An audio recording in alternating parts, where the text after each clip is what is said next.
La teoría de las relaciones objetales y el psicoanálisis clínico. Otto Kerber. Parte 1. Teoría. Derivados estructurales de las relaciones objetales. Este capítulo se abre con la observación de ciertas operaciones defensivas en pacientes que padecen desórdenes caracterológicos graves y los así llamados estados fronterizos. Muchos pacientes fronterizos, en especial aquellos que sufren desórdenes de carácter de tendencia a la exoactuación y ciertos rasgos fronterizos, presentan algo así como una impulsividad selectiva. Quiero decir con esto que la aparente falta de control de los impulsos en estos pacientes tienen la particularidad de manifestarse de manera selectiva. Algunos pacientes pueden ejercer un eficaz control de los impulsos en otras áreas, excepto una.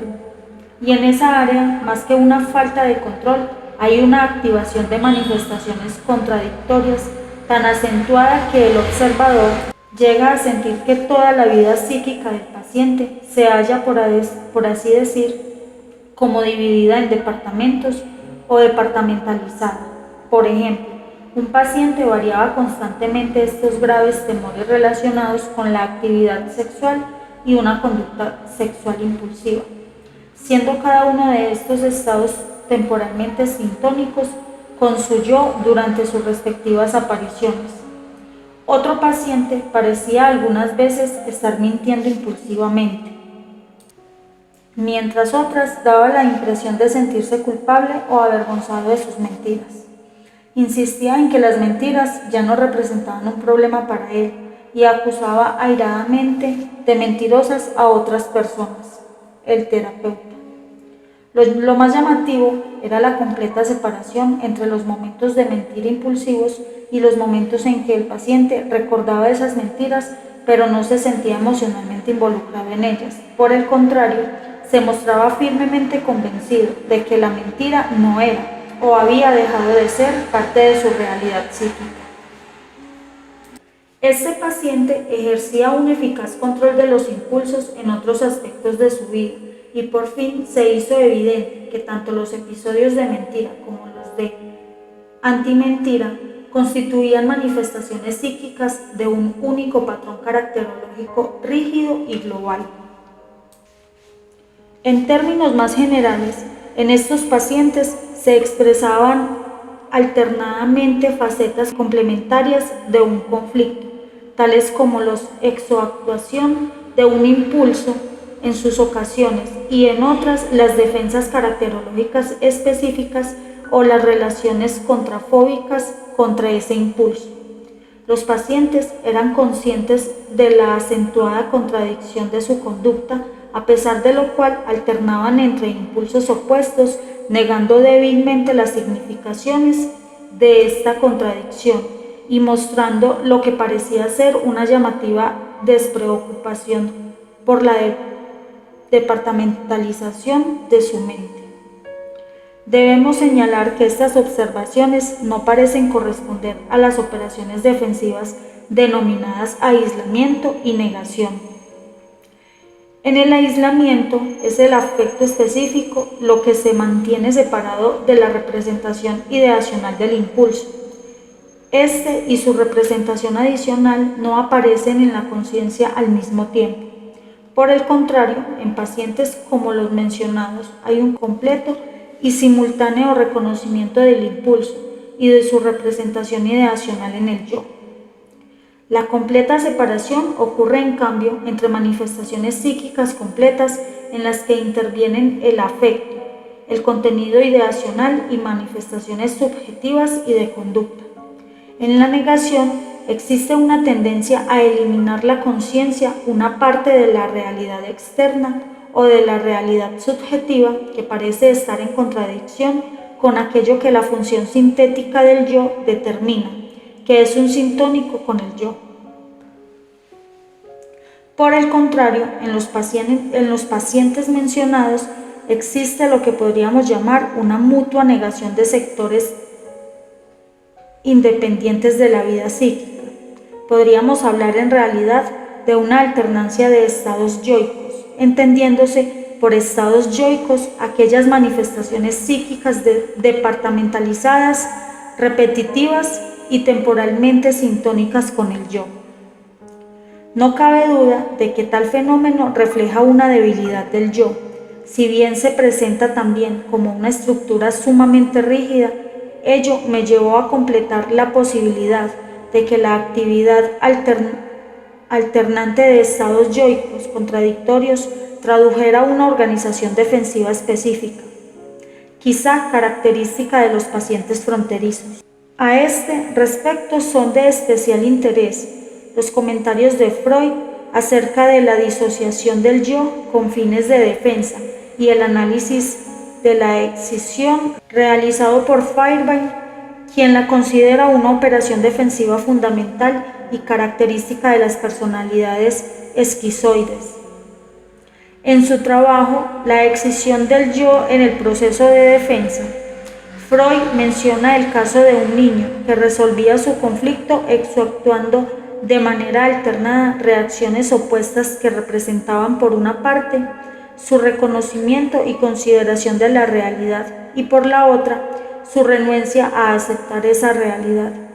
Comenta Freud que ese éxito se alcanza a expensas de una ruptura del yo, que lejos de curarse se agravia, y agrega que las dos reacciones contradictorias al conflicto continúan siendo los núcleos de la excisión del yo.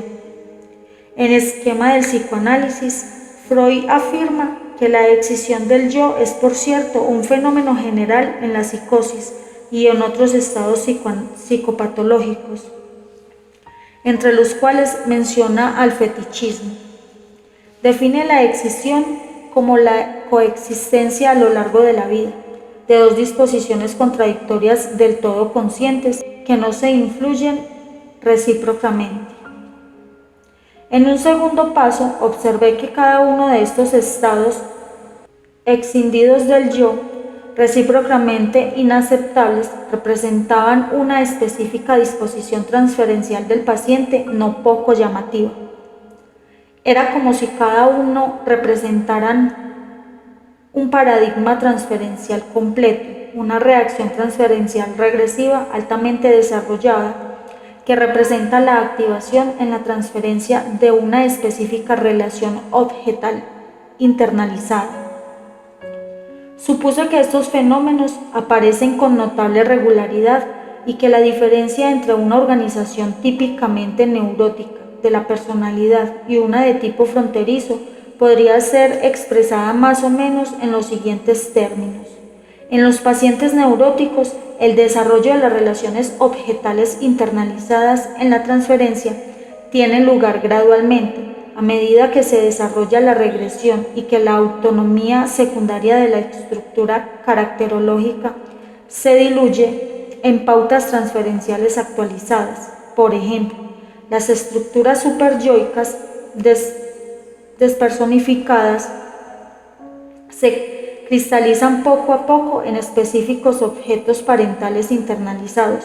En los pacientes fronterizos, por el contrario, las estructuras superyoicas despersonificadas del más alto nivel y las estructuras yoicas autónomas están ausentes, en tanto que las relaciones objetales tempranas y conflictivas son prematuramente movilizadas en la transferencia en relaciones con estados yoicos recíprocamente escindidos.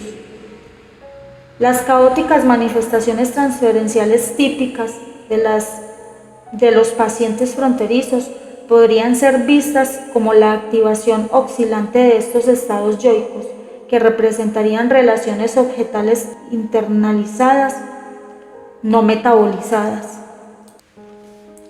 Antes de entrar en el análisis de las mutuas relaciones entre la persistencia de tempranas relaciones objetales patológicas no metabolizadas, por una parte, y por la otra, la excisión del yo, ilustraré un ejemplo todas estas características de los pacientes fronterizos. El paciente en cuestión era un hombre de cerca de 40 años que me fue enviado con el diagnóstico de una estructura caracterológica paranoide de tipo fronterizo y con la recomendación de psicoterapia expresiva. En la tercera entrevista me acusó con violencia de haberlo visto en la calle y no haberlo saludado. En las 2 primeras sesiones habíamos hablado de su principal temor, a saber que la gente pudiera pensar que era homosexual y que una mujer con la que había fracasado en su intento de coito buscara vengarse, extendiendo también ese rumor. Su repentino arranque de ira contra mí en la tercera entrevista fue bastante intenso. Me había acusado porque sentía que yo lo despreciaba por lo que me había contado y que si bien yo estaba dispuesto a escucharlo mientras nos encontrábamos en mi consultorio, fuera de la situación terapéutica yo solo podría sentir desdén y repugnancia por personas como él. El hecho de que no lo hubiera saludado hacía todo esto obvio para él. Pronto se puso en evidencia que la intensidad de su enojo tenía que ver no solo con su sensación de que yo lo atacaba y despreciaba, sino además con la rabia impotente que le provocaba el sentir que yo me estaba volviendo muy importante para él, que me necesitaba mucho y que a pesar de su enojo nada podría hacer para detener su tratamiento. Después de manifestar su enojo hacia mí mediante ataques verbales durante las siguientes sesiones, de pronto cambió de actitud nuevamente. Teníamos 3 sesiones semanales y al cabo de 1 semana y media aproximadamente se disculpó por su ataque hostil y expresó una gran gratitud hacia mí por haber sido paciente con él y por no haberme negado a seguir atendiéndolo como temía que yo podría haberlo hecho. Dijo que lo más doloroso ahora era que sus sentimientos hacia mí eran tan intensamente positivos que difícilmente podría transmitírmelos y que todo alejamiento le resultaría duro de soportar. Con lágrimas en los ojos expresó su profunda admiración para mí, su gratitud y su anhelo de verme, que haría que el intervalo entre una sección y otra le pareciera demasiado largo. Unas pocas semanas más tarde volvió a los sentimientos que provocaron su primer arranque de ira. Expresó nuevamente un intenso odio hacia mí, me atacó verbalmente con una actitud sádica y denigrante y se mostró totalmente incapaz de reconocer todo buen sentimiento u opinión que antes hubiera manifestado respecto de mí. En los periodos en los que manifestaba su amor y su necesidad de mí, era totalmente imposible reconocer cualquier sentimiento negativo. No obstante, conservar nítidos recuerdos de los días en que sus sentimientos eran exactamente los opuestos. Lo mismo puede decirse respecto de sus sentimientos positivos en los periodos en que solo era capaz de expresar sentimientos negativos hacia mí. El paciente recordaba haber pasado por malos periodos en los cuales su mente estaba ocupada por sentimientos absolutamente contrarios a los actuales, pero ese recuerdo estaba desprovisto de toda realidad emocional. Era como si existieran 2 personalidades igualmente fuertes, separados por completo la una de la otra en sus emociones, pero no en la memoria del paciente, y alternándose en su experiencia consciente.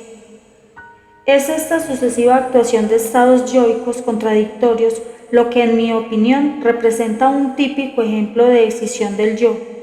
Es importante señalar que en su trabajo y además actividades cotidianas, este paciente no presentaba nada que se pareciera a tal descontrol de los impulsos. Por el contrario, tenía un buen control emocional y su comportamiento era estable y socialmente adecuado. En otras palabras, no se manifestaba en él una simple falta de control de los impulsos como expresión de una debilidad yoica, sino una alternancia específica y bien estructurada entre estados afectivos opuestos y totalmente irreconocibles. Otra llamativa característica de este paciente era que todo intento por mi parte de cuestionar la idealización que hacía de mí en los momentos en que solo experimentaba buenos sentimientos y de recordarle las críticas y el enojo que manifestara en otras ocasiones le provocaba una profunda angustia. Lo mismo ocurría cuando le recordaba que en otras épocas alguna buena cualidad había visto en mí, en un intento de lograr que reconociera en los momentos en que solo experimentaba sentimientos negativos. La falta de fundamento de sus ataques verbales. Inferí entonces que aquello que llamamos excisión del yo estaba en este caso al servicio de la función esencial de proteger al paciente contra la angustia, y observé que la situación se reiteraba en la mayoría de los casos en que la excisión se presentaba como rasgo sobresaliente. La excisión parecía ser entonces no sólo una deficiencia del yo, sino también una aparición defensiva activa y muy poderosa. Pasaré ahora a examinar las significaciones transferenciales de los contradictorios estados yoicos del paciente. La prematura intensidad de los sentimientos transferenciales, su naturaleza explosiva y rápidamente cambiante, la falta de control de los impulsos respecto de los afectos en la transferencia, el debilitamiento de la prueba de la realidad en relación con estos sentimientos son características típicamente fronterizas que tienden a hacer caótica la situación terapéutica. Sin embargo, a pesar de estas circunstancias, a medida que el terapeuta va conociendo mejor a su paciente, consigue detectar patrones transferenciales específicos. En el caso de este paciente, poco a poco llegué a comprender que la imagen despreciativa, dura y altanera que tenía de mí en los momentos en que experimentaba sentimientos negativos correspondía a una imagen de su madre, mientras que la imagen del terapeuta magnífico, amante y comprensivo que tenía en sus periodos de sentimientos positivos correspondía a la fusión de una imagen ideal de su madre y de una imagen débil pero protectora de su padre. En íntima vinculación con estas dos imágenes estaban las imágenes de sí mismo, que reflejaban respectivamente al niño rechazado, despreciado y atacado. Así se sentía en relación con su madre hostil y despreciativa, y al niño ansioso y cargado de culpa como se sentía respecto de la pareja de sus padres, a quienes veía como los guardianes tiernos, débiles y magnánimes del hogar que había perdido. Todas estas imágenes, tanto las objetales como las de sí mismo, tenían que ver con la temprana y grave patología de sus relaciones objetales. Los estados afectivos de rabia impotente y de culpa en la transferencia se relacionaban con estas dos constelaciones de conflictos tempranos. Una importante característica general de este paciente era que en tanto que la rabia y la culpa no se mezclaban o no se modificaban recíprocamente, o sea, mientras se mantuvieran separados por completo, su ansiedad no llegaba a niveles críticos. En términos más generales, inferí que la función defensiva de la decisión del yo consistía precisamente en mantener separados tempranos estados afectivos contradictorios, pero no estados afectivos únicamente. Estos afectos contradictorios estaban inseparablemente ligados con sus correspondientes relaciones objetales patológicas internalizadas. Llegué a la conclusión de que cualquiera que fuera el origen de esta predisposición a que el yo sufriera escisiones, estas constituían un mecanismo de defensa contra tempranas relaciones objetales patológicas. Asimismo, la permanencia en el aparato psíquico de estas relaciones objetales internalizadas en estado no metabolizado podía ser una consecuencia de las operaciones de decisiones. El estudio de la decisión realizado por Feyerabend parecía ser de especial interés a este respecto, ya que el autor había observado estos fenómenos en pacientes con las tendencias esquizoides que habitualmente corresponden a la categoría de lo fronterizo. Feyerabend sostuvo lo siguiente: en una palabra, no es posible considerar a los impulsos independientemente de las estructuras endopsíquicas que movilizan y de las relaciones objetales que permiten el establecimiento de estas estructuras. Del mismo modo, los instintos no pueden ser vistos más que como formas de energía que constituyen la dinámica de esas estructuras endopsíquicas.